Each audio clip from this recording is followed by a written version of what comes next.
Welcome back for another week of the Working Fans Podcast. This is AJ. I'm the former wrestler. We've got Dave, the ultimate fan, here with us. As we do every week, our producer Joe likes to make us sound good and makes us look way more professional than we actually are. As always, you can find us on Twitter, that's @FansWorking, Facebook, Working Fans Pod. We've got email where you can reach out to us and please contact us to let us know what you think of the podcast and for any ideas that you might have. That's workingfanswrestlingpod@gmail.com. We're on Instagram where you can keep up with us at workingfanswrestling_pod. And then you can now listen to us on all major platforms, including Anchor.fm. We're on Google Podcasts, Spotify, Breaker, Overcast, Pocket Casts, Radio Public, Apple Podcasts, and you can actually check us out on YouTube. Now, it's important when you go onto the Apple Podcasts and YouTube, hit that subscribe button, give us a rating, let us know what you think so you can help us out and we can continue to do what we love and bring you guys in as fans. Guys, hi there. This is the Working Fans Podcast. We are Southeastern Connecticut's premier up-and-coming wrestling talk podcast. We are trying to evolve and bring you the best product every week so that you can listen to it, be involved in it, and be a part of what we're doing. We're going to be changing up some of our formats coming up, trying new things, seeing how they work, and we want your feedback. So please reach out to us on all of our major platforms. Let us know what we're doing, what you like, what you don't like, and give us that feedback. All right, it's time for our first interview here on the Working Fans Podcast. We're lucky this week we've lined up one of the main referees from Major League Wrestling. We've got Doug Markham. Enjoy this interview and let us know what you think. All right, hi everybody. This is the Working Fans Podcast. I'm the fan Dave. I'm here with my boy AJ. And we got on today our first interview, Major League Wrestling's #1 referee, Mr. Doug Markham. Doug, how you doing today, bud? Good, man. Thanks for having me. Pleasure's all ours. You're here with my buddy AJ as well. Doug, it's very nice to meet you, sir. You too, man. I don't know if I'd call myself the #1 MLW referee. I kind of throw that over to Frankie, Frank Gastineau. He's the senior official of MLW, but I appreciate the plug there. No problem, Doug. Doug. Got to give my boy a shout out. Attaboy. Doug, where did you grow up? Grew up in Huntsville, Alabama, actually. That's where I was born and raised. Nice. Did you get to work with Bobby Eaton at all? Do what? Did you get to work with beautiful Bobby Eaton at all? Well, I travel with Bobby a lot now. We became friends over the past several years. I do get to hang out with him and travel with him, and so, that's a pretty cool thing. Yeah. So, yeah.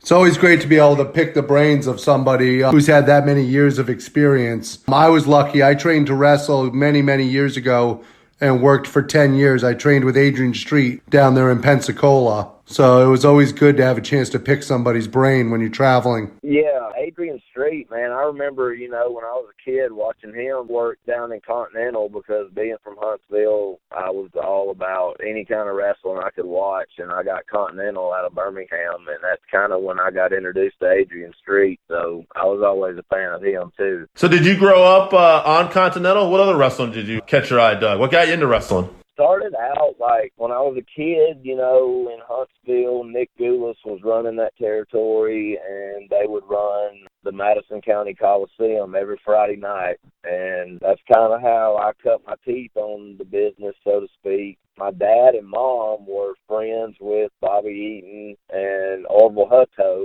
which was the guy that got me in the business when they were teenagers. They all ran around together, so I kind of from a really early age, 4 or 5 years old, from the time I knew what I was looking at is something that I was just mesmerized by, and it was always something that I wanted to be involved with. What made you decide to go in as a referee instead of, say, a wrestler or something of that nature? Well, the referee thing came about probably when I was about 12 years old. Of course, as a little kid, I always wanted to be a wrestler. The only thing I ever cared about was wrestling when I was growing up. And probably about the time when I was 12, I started noticing Tommy Young. And at the time, I didn't know what a role, was for a referee totally. But I would watch Tommy and see that he was different. He had the facial expressions. He sold all the moves. It was just like, this this guy's different. And I kind of just started watching him and studying him, and that's basically Tommy Young, Earl Hebner, Jerry Calhoun, all those guys I watched growing up. Like, really, that's how I started wanting to be a ref, is just like watching all those guys and studying them. Did you get to meet Tommy at all? I have met Tommy a few times. Actually, the first time I met him was at WrestleCade, like I think in 2016 maybe. Then I actually got to do a seminar with him in 2017, and then again last year I actually was there with him and Earl Hebner at the same time. We got a picture together because I was like, this is like my two referee idols in the same fucking room at the same time, you know what I mean? Like 100%. I mean, when I grew up watching wrestling in the 80s, it was NWA, WWF, and it was Earl and Tommy were the two referees that stuck out the most for sure. Yeah, and it's crazy now. Like Earl, you know, I'm friends with Earl, and it's still like, I don't know, it's kind of surreal. He likes me, and he has since day one, and it even though I know him now, it still blows my mind, man. I'm like, I imagine. When we were kids, I got to tell you a funny story, Doug. Dave was a big WWE fan. He did watch NWA also, but I was a big NWA fan. And when the Hulk Hogan thing happened, where you had the twin referees, a lot of people were shocked by it and blown away. But I had actually seen Earl Hebner more with the NWA than I had ever seen Dave Hebner. So for me, it wasn't quite as shocking. Yeah, a lot of people that, you know, I guess maybe, well, now they do, but I guess back then they didn't realize, you know, that Earl worked for Crockett and NWA, and Dave was the one that was in WWF before.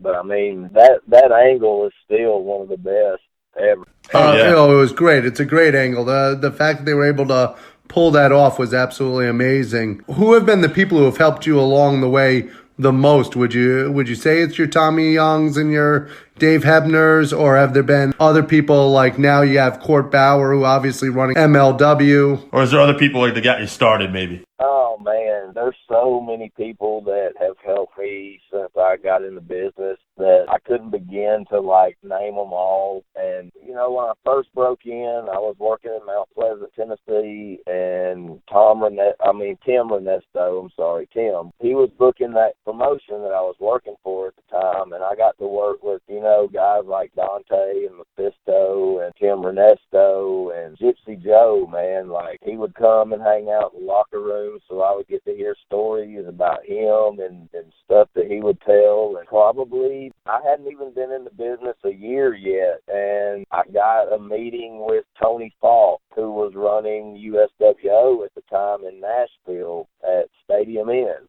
And I went up and had a meeting with Tony Falk, and I kind of credit him as giving me my first big break, I guess you could say, because he ran every Friday night, and he would always put the shows on YouTube and all that. And he liked me from day one. And so I started working for him, and I started getting noticed from other people, I guess from the YouTube and word of mouth, that type of thing. And I met a lot of people there at Stadium Inn that I, you know, went on to become good friends with in the business. Wolfie D. Oh, yeah. Chase Stevens. There's so many people that I met there at that place for the first time, all because of Tony Falk. So. Yeah, I got to say, Doug, it's real ironic because before you called, me and AJ were watching the second episode of NWA Power, and Tony Falk was actually on there doing a little ad. So He's such a good dude, man. Yeah. Now, you've worked with the NWA before, haven't you? I did. Any chance you're going to be doing any work with them again, any of the studio tapings? I don't know. I'm not going to say that I won't, because that's one thing I've learned in this business is you never say never. I've heard that. I worked for the NWA under the Bruce Stark reign, so to speak. I haven't done anything, you know, now with Billy and Lagana simply because they haven't asked me. I mean, to be honest, they have a great crew, Robert King and Brian Hefner, two of the best. I'm friends with both of them. If the offer's there, then yeah, I'll do it, definitely. But I mean, I had my little run with NWA back when we were doing the deal the way it was then, I guess you could say. But which that was kind of cool for me, man, because growing up on Crockett and NWA stuff like that, that was like a little dream come true, man. I'll be honest with you, as a former wrestler, I got to work Plant City. I got to work in Alabama. I got to work in Dothan, places of that nature. Up here in the Northeast, I got to work for Yankee Pro Wrestling. And I'm sad that in the times that I worked from 94 until 2004. And in that time, there was no real NWA presence. And that's one of the things that I'm a little bit sad about, is that I never got an opportunity to wrestle for the NWA. So I understand completely where you're coming from. But let's focus on the future now. You're doing a great job with MLW. I know you guys have the Fusion television show, which is amazing. You've got Saturday Night Super Fight coming up November 2nd. That's going to be at 8 p.m. Eastern Time with an absolutely loaded card. And one of the things that we love about MLW is that the referees are respected, quite frankly. You guys do a tremendous job in there of actually making sure that the wrestlers are giving respect to the referees. And when it comes to enforcing the rules and stuff of that nature, that goes so far to telling a storyline. And I think that a lot of times that gets lost in some of the major promotions. And I think that it's absolutely amazing the job you guys do. Have you found, being in the MLW, that they are doing a good job of focusing on the reality of wrestling? Oh, absolutely. MLW is, I'll try to answer the question. Yes, they do a tremendous job. Court Bauer is like one of the best people I've ever worked for, to be honest, as far as being like a perfectionist, and he wants shit done the right way, and he wants the referees to do their job and be an authority figure, and that's a lot of reason I think why me and Frankie both get a lot of recognition out of that, not only because it's a national thing, but because we do our job the way they're supposed to be done. I mean, I can tell you, Doug, you've done such a good job that you've actually impressed us enough where we wanted to actually get our first interview in, and one of the first people we came to was yourself as a referee, and the effect that you're having on that show. So thank you very much for the job that you're doing. Well, thank you for noticing, and thank you for having me, man. Hey, Doug, one other question. MLW, I just know they're doing a thing with Crash in Mexico. Have you got to go to any crazy places that you weren't expected to go so far in this career?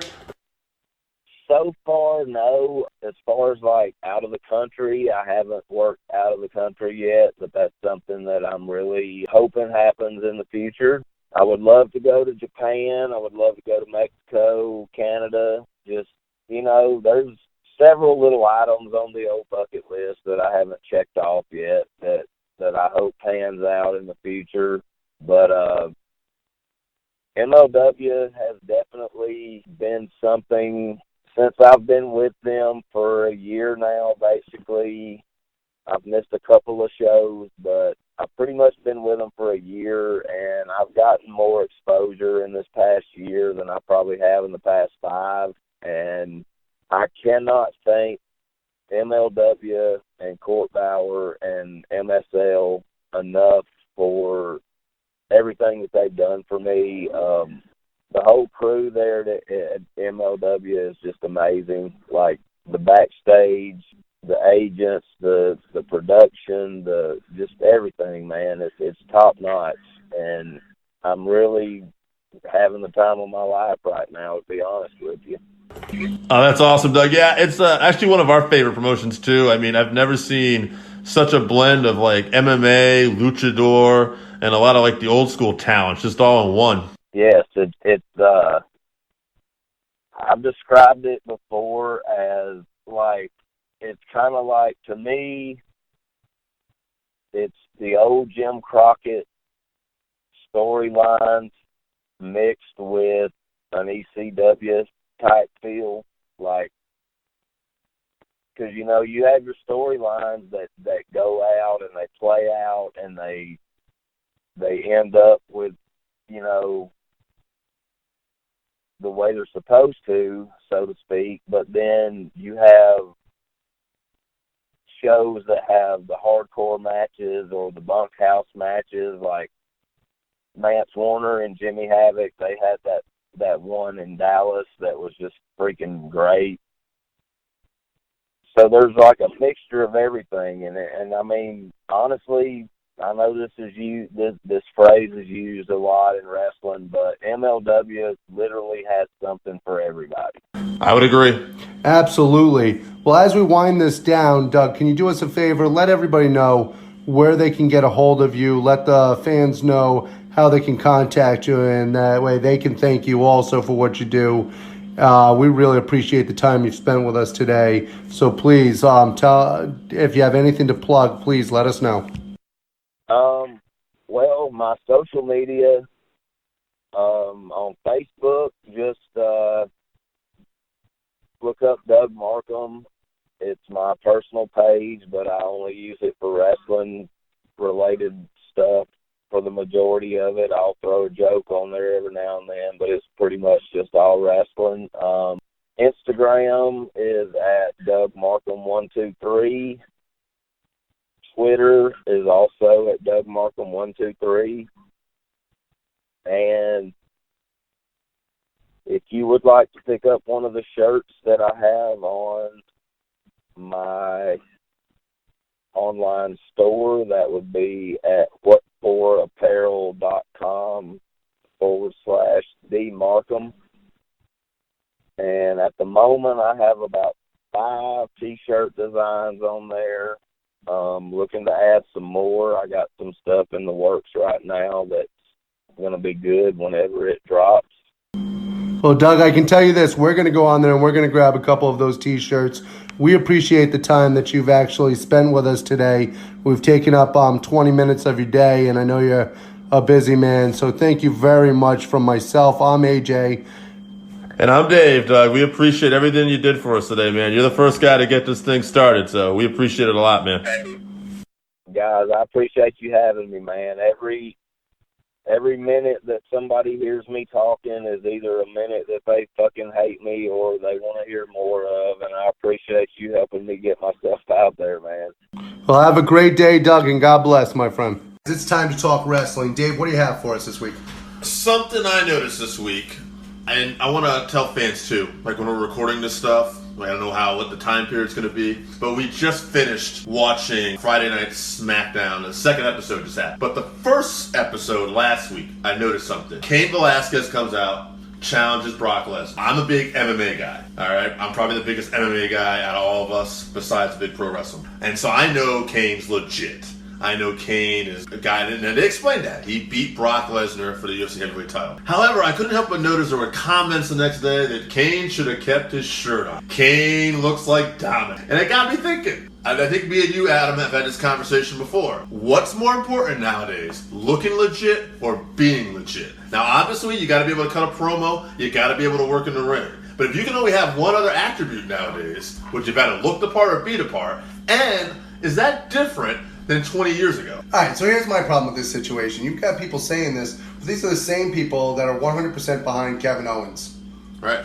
So now you have people judging a legit badass like Cain Velasquez because he doesn't look legit, when you're also cheering for people like Samoa Joe. Sure. Kevin Owens, and I'm not knocking either one of them because to me, those are two of the best wrestlers that we got on the planet. Right. But how can you cheer them in one breath and talk on the other side of your face and knock Cain Velasquez? And is that because Cain just doesn't have the background and been in pro wrestling as long? Well, is that probably what it is? That's exactly what it is. People don't realize that Cain Velasquez has actually been wrestling and working on becoming a professional wrestler, and they're not giving him the benefit of the doubt because, like so many of the WWE fans, and this might get me into trouble, but they're freaking blind and they're ignorant when it comes to the independent wrestling scene. So some of them have no idea what Cain Velasquez has been doing. They don't know the MMA. They don't know what a badass this guy is. I would even say even some of the indie fans would be just as wrong here. They would criticize him too. You don't think after those first couple weeks, though, they laid enough of the story in the show to give you an idea who he is if you weren't previously familiar? I think WWE, they mentioned him. Now, That's nice. That's a good start. Maybe some video packages or something can be introduced here. Okay, now hold on. Did you notice that he kept his shirt on this week? I did not notice that. But He actually kept his shirt on this week. Mm-hmm. He did not get mixed up, did not actually go down to the ring. They came out, did the promo, kept his shirt on, brought him back. Well, we're getting a little way. Like, I mean, I could definitely say, like, you know, booking Kane. That's another story. Like, we're rushing this and we're sending him to Saudi Arabia just because we want to have a payday with this. So that's another story. I guess what I want to get back to, though, is in this day and era, is it more important to look the part or to be a legit badass in pro wrestling?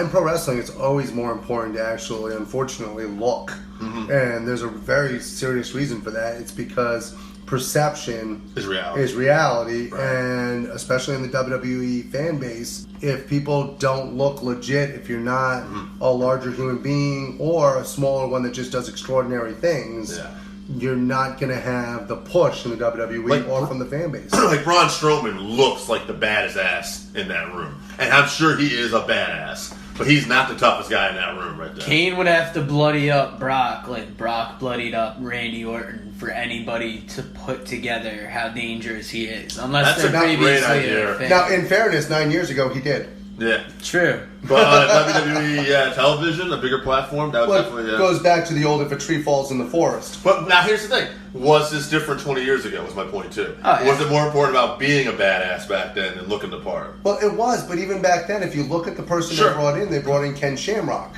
Ken Shamrock looked like a legitimate badass because he was chiseled like a Greek god, and we knew he was a legitimate badass. But who else did they bring in with him?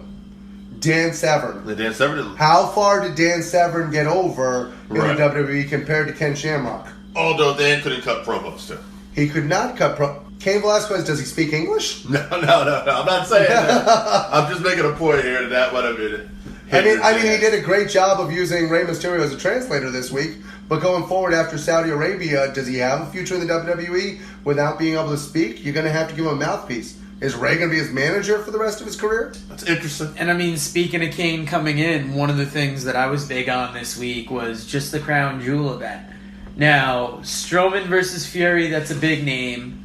I'm not as excited about that as I am the Brock Kane match. Sure. I don't know what else they're going to have on this, but early on the build is good. They went to a very reality-based promo about Kane and the scar under his eye, really bringing in the legitimacy to it. Here's the thing. I'm glad you're excited about that. I actually find the matchmaking interesting too. I worry about Fury and Braun. I don't know anything that Fury's capable of doing in a wrestling ring and Braun leading him. However, Kane and Brock, God, man, there's money to be made there, and we're just rushing this. I'm excited to see it because it's novel, but the fact that Kane's going to be around... I actually heard a great idea for this, though. Going a little off here, but somebody had an idea that Kane has a knee problem, potentially, like a legit knee problem, and maybe they should try to run an angle where Brock actually injures his knee here. And this way, you know, you still got heat on this feud, and you can build this match again down the road, too. You're going to run into this problem with these Saudi Arabia shows where previously you'd have to build to a WrestleMania. Now you've got, how many Saudi shows are there? 2 a year? So that's like 3 WrestleManias worth. One of which is going to get the big build because it's seen everywhere. The Saudi shows, it's really just a paid show. So I don't know if it's what they want or just the biggest names they can get. The thing is, there's no storylines that matter going into the Saudi show. Right. Let me ask you both a question. You were a boxing fan when you were younger, correct, Joe? A little bit. Right? You watched a little bit of boxing. I love boxing. Okay. When I was a kid, right, I'd have, like, you know, you're playing with your action figures and stuff like that, and I always wondered, because I didn't know pro wrestling wasn't a shoot at the time, who would win these matches between pro wrestlers and boxers? And then now you have MMA guys. Well, to me, the prince, whoever is in Saudi Arabia, has a ton of money, and he's making that happen for himself. Like, he's like, you know what? I'm just going to pay for Tyson Fury to come over here. And he's guaranteed to get a better ending than the Inoki Ali match or any other time that this has been attempted, right? Well, we might disagree on this, but I think overall wrestlers have done very well in MMA. Because when you're able to work people to the ground and work it down in that style, you do a very good job. Legit wrestlers. I'm not talking about Braun Strowman. Right. Now, that's Braun Strowman versus Tyson Fury. If this is legitimate, Tyson Fury's going to knock his ass out. Right. That's my opinion. If you disagree with it, I don't care. I agree, because I think Braun's a strong man. I don't know any record about him fighting, if we're talking about fighting. Yeah. Tyson Fury's a big dude. He looks about to be as tall, if not taller. So, and he has punches, but this is something when it's happened in Japan, it's worked out so-so, because Nakamura's had a couple MMA fights that didn't necessarily work out so well. Well, I believe that's because Inoki almost overstepped their abilities, wanting it to seem legitimate. Well, I know there's also a group of people out there that are going to be like, yeah, but you saw Conor McGregor and, he struggled. But they were wearing boxing gloves and were boxing. Right. Conor McGregor's a striker. Yeah. There's a lot of different things going on. If Conor McGregor's in a cage with Floyd Mayweather and it's not just boxing rules, I feel that that's a completely different fight. And I feel that Floyd Mayweather Jr. is going to have a lot more trouble than what we saw in the boxing ring. I'll tell you what, I got something else I want to talk about this week, too. And it kind of plays in. We're talking about legit looking the part. Jake Hager, formerly Jack Swagger. No, you're a big fan, Adam. Joey, I don't know how you feel about it. I'm a fan of it. Yeah. I watched the first head-to-head NXT AEW show at my buddy Kristen's house. And while we were watching this, he kept wondering who the Lex Luger was going to be for AEW, who was going to show up. And Jake Hager shows up. And now we're comparing the shows. And Kristen's watching AEW every week, by the way. But in that moment, he goes, Jack Swagger's your Lex Luger? That's lame. And I thought, oh, okay, that's interesting. But I get it because that's the way he was probably booked. And then I heard the Sunday Night's Main Event podcast basically said the same thing. They were talking about, that's kind of lame. And I like this podcast. They do great interviews with people. CBS Combat Sports, Brian Campbell, a guy who does like MMA, pro wrestling, everything. He loved AEW. They all loved AEW. They all said the same thing. They were like, Jack Swagger, the dork from WWE, was someone had quoted. And then I was talking to one of the guys, peek behind the curtain. I deliver bread for a living. There's a guy who delivers chips, huge wrestling fan. He was telling me he watched it, and he didn't understand why Swagger was there. Why did they get that guy? But then he said when he watched it the second week, he was like, oh, I get it now. It works. He works here. And you know what? The WWE just did such a bad job of burying him, which I knew already. But I'm asking you guys, have you heard this kind of backlash about Swagger, first off? And secondly, why is he going to get over, if he is going to get over? Is it Jericho? Is it the position of being an enforcer? It reminds me of Kevin Nash, who was a lame gimmick in WCW as Vinny Vegas, and then came over as Diesel with Shawn Michaels and got himself over.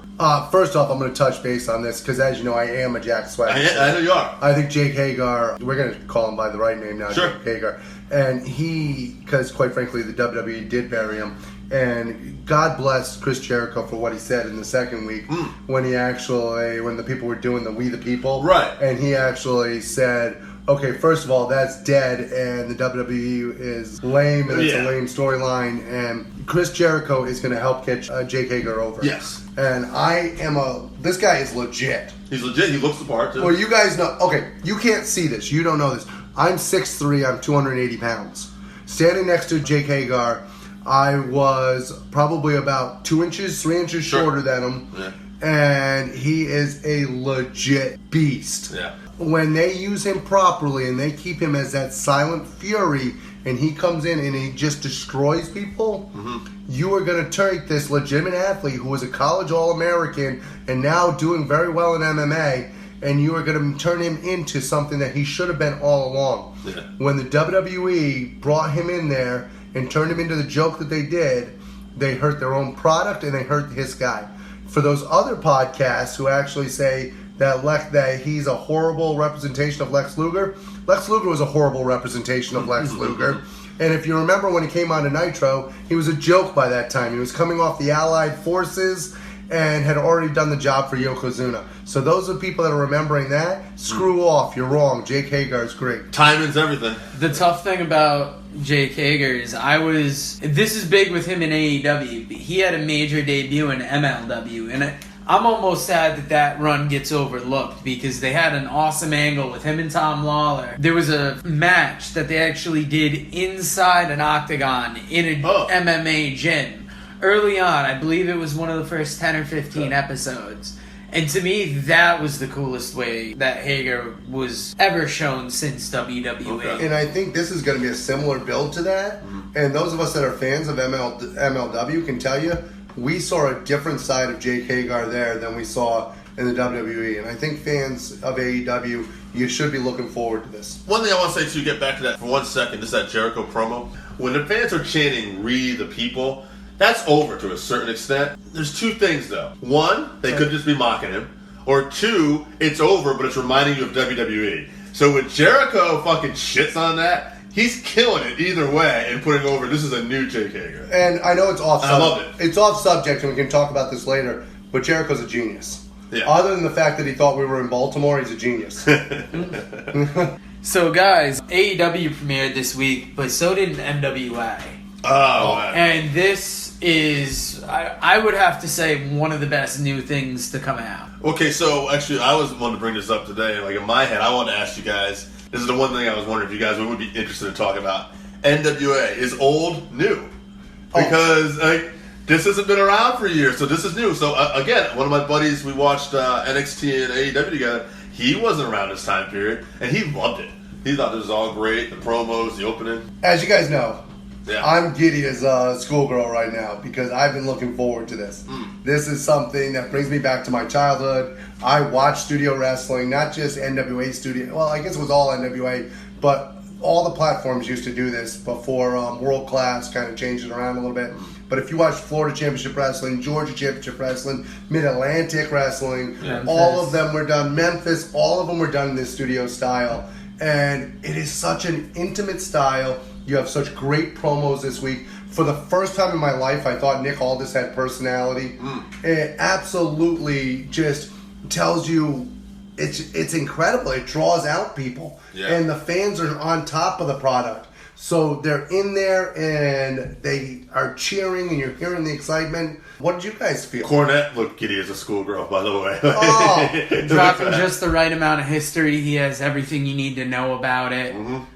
You got the NWA Heavyweight Championship. You've even got Eddie Kingston and Homicide. Which, to me, I can't believe they're on the show. Eddie Kingston, fantastic promo, by the way. Off the cuff when he's joking around with the announcer. How many solid promos were on, or what were the bad promos from this show? I didn't think it was a bad I promo. didn't think there was There was that. none. Yeah. That's the question. Yeah. It was Eli Drake, Nick Aldis, James Storm killed it. James Storm. Eli Drake, to me, one of the most underrated promo guys in wrestling. Tim Storm killed it. Oh, yeah. Yeah, Tim he got Storm. me in there talking about his mom and everything. See, I like Tim Storm, and one of the reasons I like Tim Storm is as an old wrestler, this guy's 50 years old. Yeah. He makes me excited. And he puts over the NWA belt. His passion generates for the NWA belt. Yeah. It's like, oh, okay, I want this guy winning. If we can have this kind of passion about every form of wrestler and have wrestlers this excited on a daily basis, one of the problems that I think we can agree with on the WWE right now is that it's passionless. It's people that are basically coming out, playing a part, going through the motions every week, going through their storylines, and there's no passion and they don't draw you in that way. Right. This drew me in. I can't wait for Tuesday. Yeah. Very true. Now, AJ, speaking of older wrestlers giving it a try, one of the last times we had met, and this is the reason we're changing up our format, is nothing's really up to date for us. Things are happening out of order. 2 weeks ago, we released an episode where AJ talked about going down to Create a Pro, and we didn't get a chance to discuss that with him. So how did that trip end up for you? It was good. I mean, it gave me a chance to see some of the younger wrestlers. It's a bit of a hike for me to go to Long Island, so I don't think that that's going to be the one that I choose to train at. But they're absolutely incredible. And when you look at the product that they're turning out and you see what they've been able to do with trainers like Pat Buck, it's absolutely incredible. And they put on those great shows constantly. And I'm very excited with what they're doing. I am going to check out XWA next. That's in Warwick. It's a little bit closer to where I am than going to Long Island every week. With traffic figured in, right? Exactly. Well, that's the problem. Going to Warwick, there's no traffic. Going to Long Island, it goes from being what would naturally be a 2-hour trip for me to now a 3-hour trip because going through Throgsneck. Whereas going to XWA is legitimately under 2 hours for me. And I'm very excited about that. Of course, they've got great trainers there also. That school is run by Matt Taven, and of course WWE's pride and joy right now, Mr. Mike Kanellis. Mike Kanellis, yes. Now, how tough is it to pursue wrestling while working? How do you fit that in? How do you fit in the time to podcast, actually? Well, here's the big thing. The next day after checking out Creative Pro, I did have to go to work. And I can legitimately tell you that I was moving at about 0 miles per hour at work. And because you only have so many bumps on your bump card, and having spent a good amount of those in my 20s, I took a bump for the first time. I'm 43 years old. I took a bump for the first time in a decade, and that next day it hurt. And you build up and you work towards it, but probably longer than a decade, actually. Exactly. Probably like 2. But but trying to fit in the time period with being married, having a full-time career, and trying to fit the podcast in too. Yeah. It's a lot of work, but it's a passion thing. And anybody who listens to this podcast is going to know we are very passionate about what we do. We care very much about wrestling. We love wrestling. We love not just mainstream wrestling, but independent wrestling. And we have the utmost respect for what these guys do. And to take the time to create this, we really got to carve time out of what little free time we have after working full time. Right, we're the working fans because we're working. And one of the few shows, independent, that I enjoyed recently was Uncharted Territory. They made their comeback a couple weeks ago. And on, not the last episode, because obviously I was working, the week before, they rekindled a matchup between Jay Freddy and Brandon Thurston. They've wrestled a couple times for Beyond, and Jay Freddy is like the modern day Benoit. If you haven't seen him, you gotta watch this guy. Brandon Thurston. He is part of the WrestleNomics podcast for the Voices of Wrestling Network. Did he have an injury? Have you hurt his neck? I don't know if he hurt his neck, but he trains out of Buffalo. Okay. The guy that he did WrestleNomics Radio with went on to become part of the financial part of the AEW. Wow. He works on like their business end. No kidding. So Dave, I don't know if you've caught any of the new Uncharted Territories, but Brandon Thurston versus Jay Freddy is a match to watch. Okay. And I hope it's a rivalry that goes forward. Also, Tony Deppen, huge heel out of GCW, very good at what he does. He entered the Discovery Gauntlet, and that's another thing worth seeing. Now that I'm only down to one job, I've got more than enough time to keep up with Uncharted Territory. Nice. So I'll let you know about that going forward. One of the last things that kept me really excited this week was Superhumans made his debut in a couple of wrestling federations. I saw a picture of him and Joey Ryan. Yep, they did something. In GCW for the Curtain Call show for Orange Cassidy, or no, it was for Jungle Boy, Joey Janela. They had Superhuman on the show, and he made an in-ring performance, and he also had some videos during the GCW intermission. Some of his, and some that he did with the people there. I don't know if we've gotten deep into Superhuman. AJ, I know you're less a fan. I think me and Dave get a kick out of him. What do you find so offensive about him? He's an untrained comedy act, that basically makes it look like what we do has no thought put into it whatsoever. And when you go out like that and you do those silly stunts and stuff of that nature, you're putting yourself at risk. You also have other kids that are going to see this on YouTube and stuff of that nature and are going to actually put themselves at risk because they're like, well, if this dork can do it, why can't we do it? You think everybody's going to chug hot sauce and jump into a pile of tree branches? Maybe you remember when Jackass came out a few years ago and all of a sudden these schmuck kids just all of a sudden started doing all this stupid shit? I want to clarify a little bit here because I could be wrong. You can correct me. I think what you're saying too is the act of Superhuman is something you're not a fan of. Yes. We don't know the person. Superhuman as a person might be the nicest person on the planet. I have a feeling he's especially nice. Yes. I'm not knocking him as a human being, and I'm not knocking. I realize we all have things that we do. To be honest with you, I'm knocking the person who films them more because I think that somebody's taking advantage of this young kid. Is good friend Paul not such a good friend? That's what I'm suggesting. Well, you know what? The kid's over though. Yeah, and good friend Paul, if you disagree with me, hey, you can meet me in the ring. And we'll videotape that. They got more YouTube followers than us at the moment. You guys got to get us over the hump. We're at 3 right now. To be fair, I saw a picture of Superhuman touching Joey Ryan's dick. Maybe if I get to touch Joey Ryan's dick, we can get over it too. Now, wait a minute here, because I want to put this. That's in the ring, by the way. No, wait a minute. I want to put this challenge out there. Okay. If good friend Paul wants to meet me in any organization, in any ring, at any time, I'll be more than glad to meet up with him, and we can find out who the actual good friend is. We can videotape it, and I'm more than happy to give all the profits to charity. Oh, shots fired. That was the last thing on my list. What else have you guys been keeping up with on this my week? list? As you guys know, I'm a bit of a fan of women's wrestling. I think the independent scene right now is absolutely incredible. I was at the Evolve in New York where I got to see Allison Kay versus Shotzi Blackheart, and that was a hell of a match. But Shotzi Blackheart in the last Evolve has actually been signed now to a WWE NXT contract, and I think that actually brings a little even more legitimacy to NXT. And if they bring her in right away and put her into the mix, you're talking about somebody who can challenge Shayna Baszler very quickly. I don't know how much you've seen of her, Dave. I have not. I've not seen a lot of her. Very high impact moves, very credible, striking, good wrestler, very, very legitimate. One thing I like is that you're talking about women's wrestling. That was something that caught my eye this week a little bit.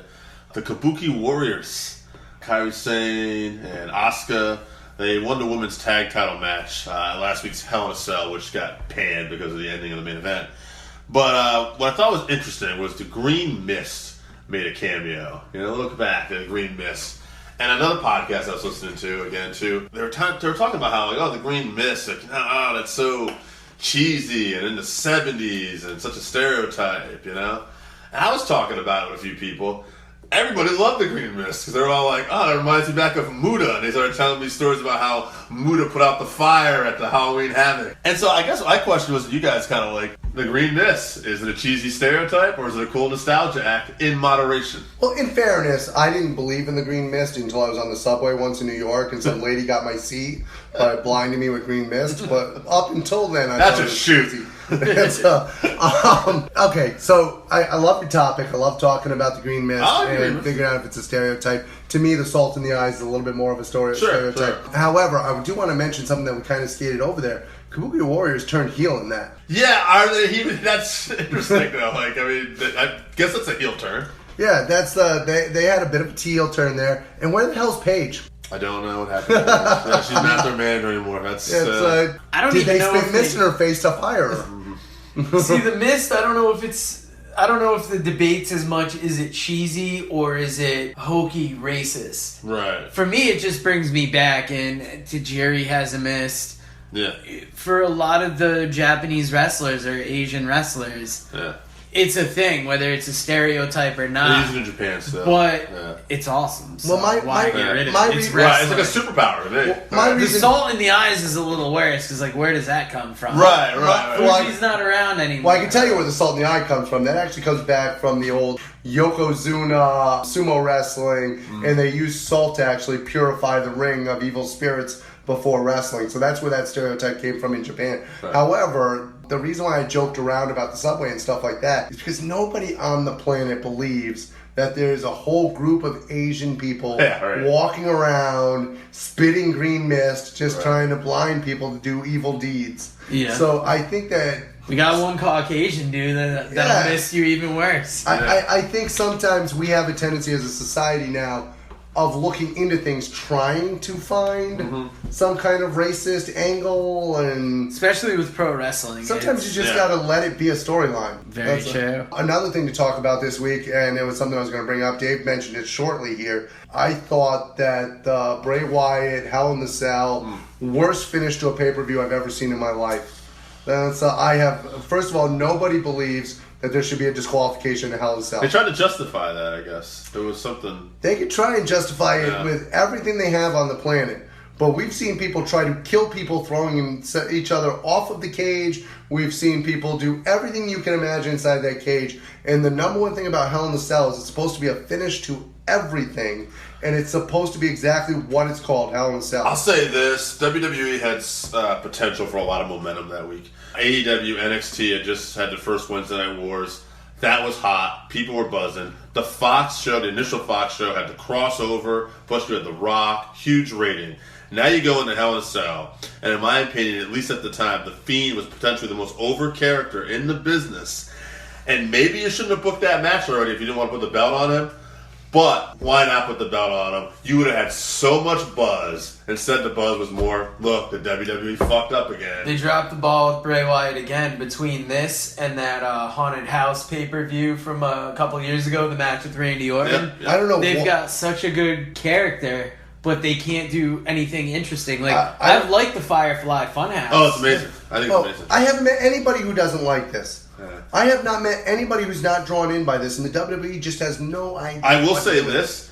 I think he's going to come out even to be a bigger babyface now. Like, those fans are revolting. And I don't know if they're going to do it or not, but to me, if I was booking this, again, armchair quarterback here, I would try to get the belt off of Rollins and get some heel to have the belt. Like, do some kind of angle, maybe Orton or somebody, and Orton's got, like, a crew with him, and then they're talking shit, and at the end of the pay-per-view, I would have Wyatt come out and attack Orton. This way, he's just attacking, but then those babyface cheers are going to start to come in. And that's a good idea from where they've gone. Right. But they've already fucked up. But here's my problem. But here's my problem. You could have had the best heel. Yeah. Can you imagine if this guy only lived in, like, corners and darkness and all of a sudden he's got the belt? You could even have Bray come out without the belt. Mm-hmm. Like, no, the Fiend's the champion. I'm not the champion. Right. Hey, fire. That's the great part is he cuts promos as Bray Wyatt from the Funhouse. Exactly. Hey, I'm not the champion. He's the champion. I don't know what you're talking about. Right. Speaking of monsters who are doing well,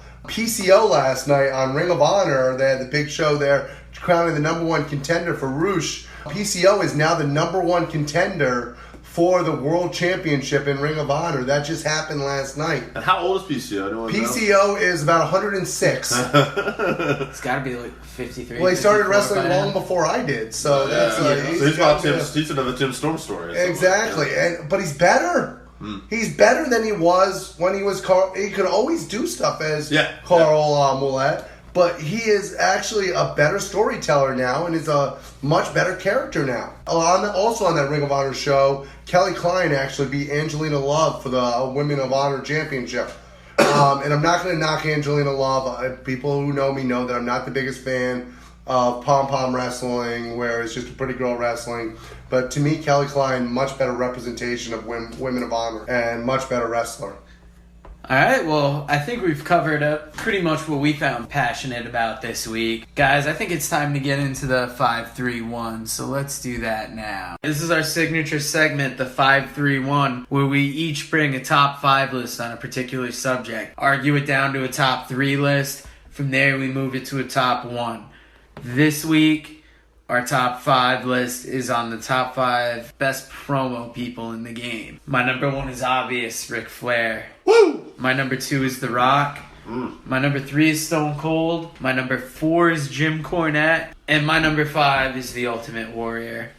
Ric Flair, The Rock, Stone Cold. I don't think you need to explain why any of them are good promos. Nope. Cornette, you shouldn't have to explain, but there is a much younger audience nowadays that if they're not familiar with Cornette, they may not be into Cornette and not have looked into the history of anytime this guy is asked to cut a promo on almost anything. It's, in my opinion, it's always 100%. It's always entertaining. It's always full of life. To me, he's the top guy in the game, next to Flair. The Ultimate Warrior, I just have a personal attachment to because when I was young, the Ultimate Warrior was so entertaining. Now when I go back and watch him as an adult, it's some of the most nonsensical stuff I've ever heard. Right. Plus, I don't know if you guys heard the speech he gave at UConn, but his craziest promo, he tried claiming that queering doesn't make the world go round. So that was a recent thing he did in his promo work that really put him behind.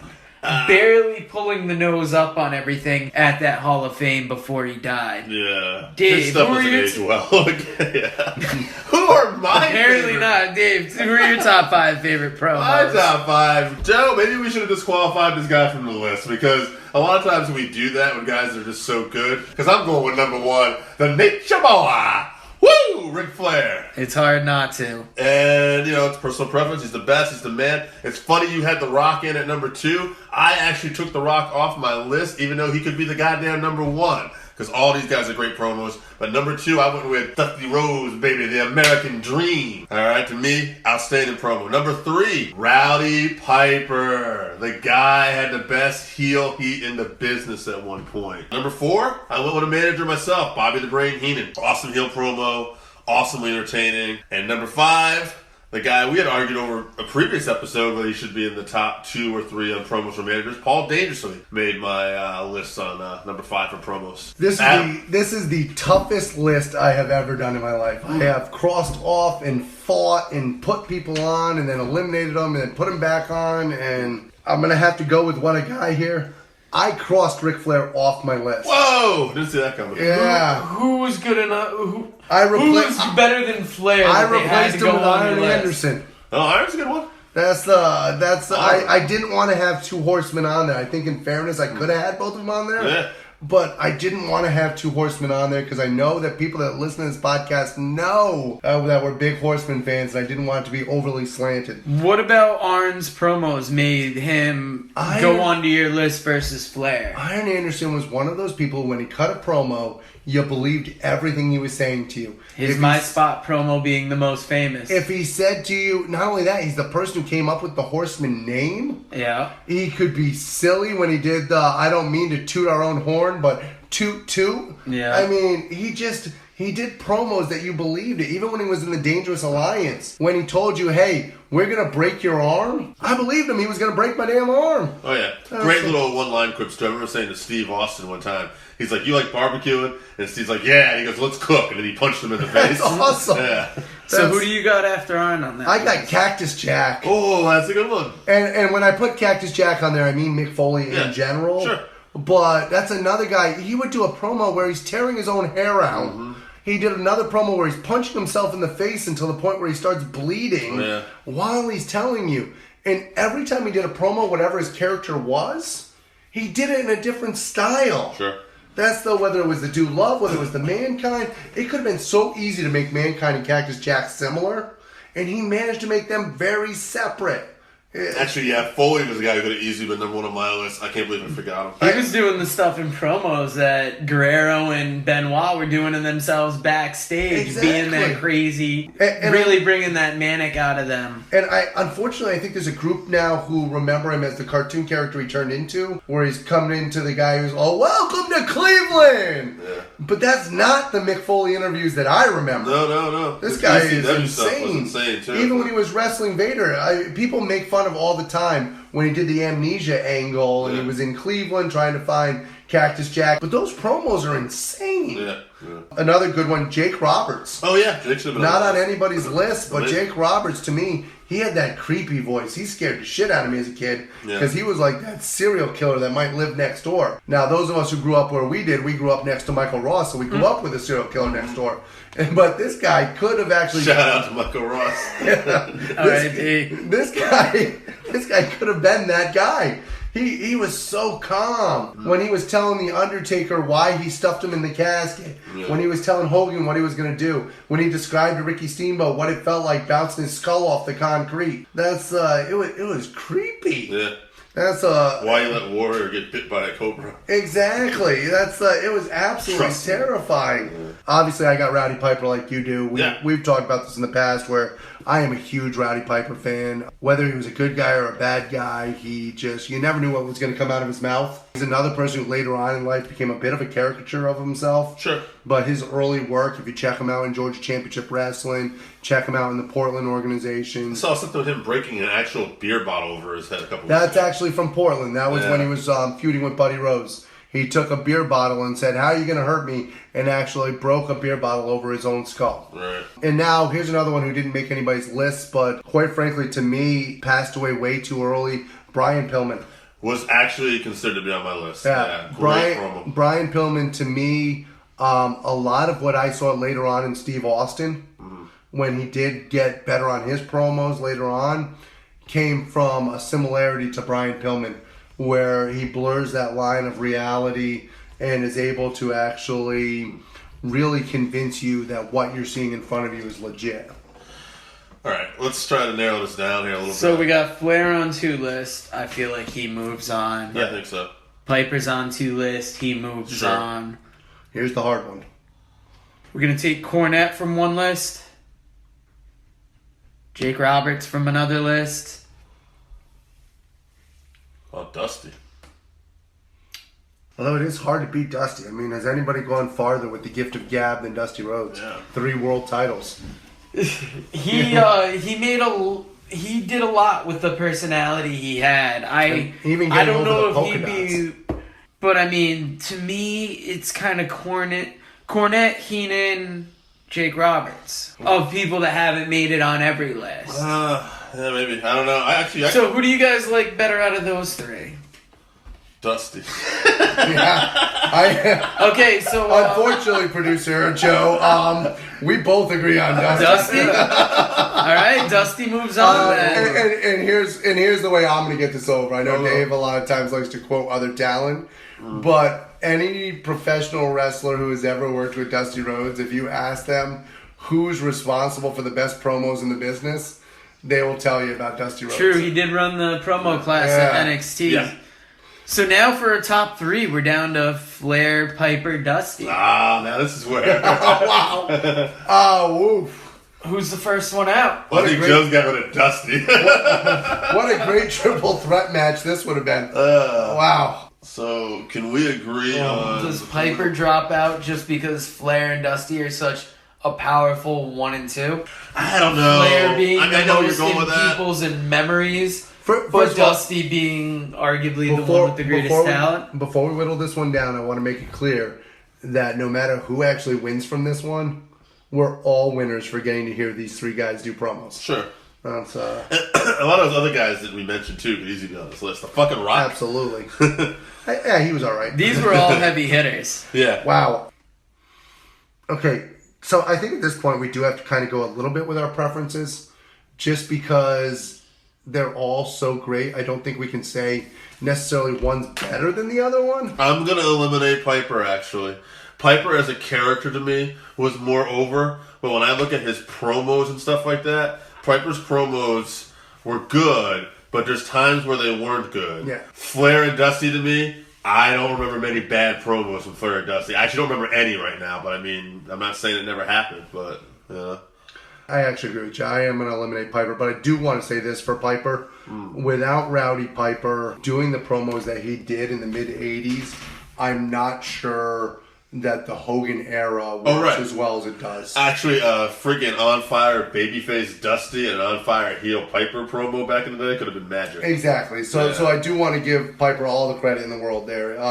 Obviously, Piper Pit, one of the greatest segments of all time. So now we got to look at this here. We got Dusty and Flair. What's more important? The guy who got the heat? The kiss-stealing, wheel-and-dealing son of a bitch? Or is it the coming man, baby? And it's tough because both guys, I would say, it's arguably an NWA versus NWA debate. They both had WWE time, but I wouldn't say their promos there stood out. Let's make this clear, too. This isn't who's the greatest and who's been on top more. Yeah. That's, Ric Flair's had the most success. Yeah, and is by far a better wrestler. Right. But we're talking about just promos, just captivating an audience. Okay.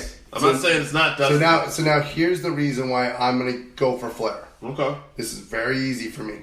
Flair, to me, a lot of what he did was original. Mm-hmm. His promos were his promos. He was doing it. Dusty Rhodes, to me, was a sampling of John Wayne, Billy Graham. Wait a minute now. Dusty might have did it before Billy Graham. He may have. Don't get me wrong. Yeah. But he was more pulling from a stock of pre-made lines. Exactly. Pre-written stuff. Flair was doing promos in his underwear. Let's go dropping elbows on his Let's suit. talk about this for a second, though. Let's give. I'm not saying I'm going to disagree. I might be leaning towards Flair, but I want to throw this out there. Flair tried to be Dusty Rhodes. It was Dusty Rhodes who told Ric Flair, "Go be Ric Flair." But, like I said before... I guess I'm shooting holes in some of what you're saying. I think Dusty might be just Dusty. But and I think he is to a point, but even he has said, and Jim Ross on his podcast has also said, Dusty Rhodes basically thought of himself as John Wayne. But that's a good thing in some ways, though. It is. He convinced himself and believed that gimmick. Now, I will say this, though. I guess at the end of the day, and we're talking shades here, but what's closer to a damn shoot on who they really are?